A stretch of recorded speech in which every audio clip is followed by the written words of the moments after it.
आप में से बहुत से ऐसे लोग हैं जो डॉक्टर्स हैं और कितने ऐसे जो डॉक्टर बनना चाहते हैं। सवाल ये उठता है कि जॉब करना चाहते हो या ख़ुद का हॉस्पिटल।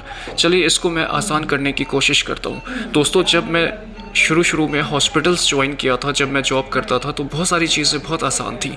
जब आप जॉब कर रहे होते हो तो कोई सेंस ऑफ रिस्पॉन्सिबिलिटी ऐसा आपके ऊपर नहीं होती है। You are not the decision maker, you are not responsible and decision maker of any complication.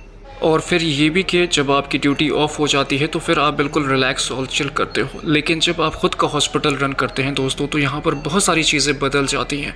मेरा ये मानना है कि हॉस्पिटल ख़ुद का रन करने के लिए कुछ एक्सपोजर, कुछ एक्सपीरियंस, कुछ मैच्योरिटी और कुछ decision making as a doctor आपको होना चाहिए। मेरा कंटेंशन है दोस्तों ऐसा। कमेंट्स में आप बताओ आप क्या सोचते हो इस बारे में। मैं ये बात इसलिए कह रहा हूँ कि कई बार जब आप प्राइवेट हॉस्पिटल रन करते हो और स्पेशली इमरजेंसी और कार्डियोवैस्कुलर सेगमेंट में आप काम करते हैं, तो कई बार कैजुअलिटीज़ होती हैं। आपका एक एक डिसीजन बहुत ज़्यादा इंपॉर्टेंट होता है।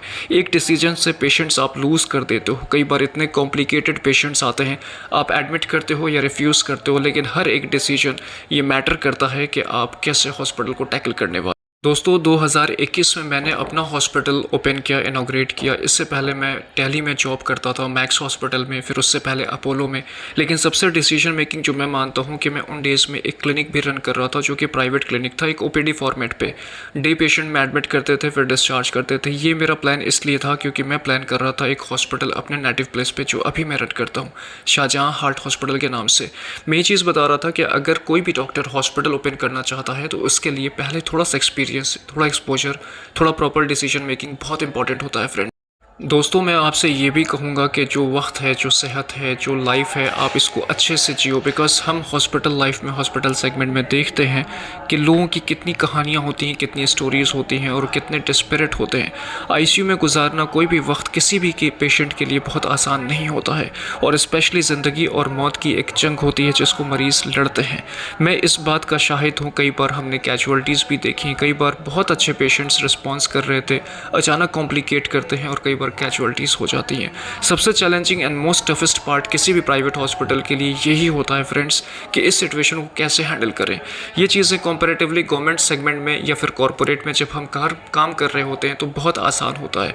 यही मैं बताता हूँ कि प्राइवेट हॉस्पिटल में the most challenging part, specially when you are running a private hospital of your own and you are the director, decision maker and everything of your hospital, तो यहाँ पर ये चीज़ें बहुत इंपॉर्टेंट होती हैं।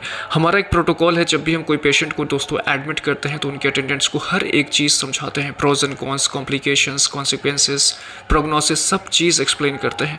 और ये समझो कि एक डॉक्टर का दायित्व भी है। मैं ये बात इसलिए आपसे कह रहा हूँ कि ये चीज़ें बहुत इंपॉर्टेंट होती हैं फ्रेंड्स। मैंने वो एक्सपीरियंस भी किया है कि जब अच्छे पेशेंट्स भी कई बार कोलैप्स करते हैं तो पेशेंट्स के अटेंडेंट्स की सारी चीज़ें चेंज हो जाती हैं and you are on a back foot. तो ये चीज़ें कुछ डार्क साइड्स हैं of running a private hospital. दोस्तों, चैनल को सब्सक्राइब कीजिए। कमेंट्स में जाकर आप अपनी बात रखो, अपनी राय रखो और मुझे बताओ कि आपको व्लॉग्स कैसे लगते हैं, मेडिकल वाले, life style, greenery, garden, every, ये सब कुछ कैसा लगता है आपको। मेरा मानना है कि हर इंसान की कुछ हॉबीज़ होती हैं फ्रेंड्स। मेरा हॉबी है, अपार्ट फ्रॉम माई प्रोफेशन, मैं थोड़ा सा गार्डनिंग और बर्ड्स और एवरी, मुझे ये चीज़ें पसंद है। आप कमेंट्स में बताओ कि आपको क्या चीज़ पसंद है, आपकी हॉबी क्या है। मैं जब बचपन में था तो मेरी ड्राइविंग भी हॉबी थी, अभी भी ड्राइविंग को मैं एंजॉय करता हूँ। आप बताओ मुझे कमेंट्स में जाकर आप क्या सोचते हो इन चीज़ों के बारे में। चलो सब्सक्राइब कीजिए दोस्तों, और दुआओं में मुझे याद रखो। अपना ख्याल रखें और हमसे जुड़ जाइए, कमेंट्स में अपनी बात रखें। Thank you, take care.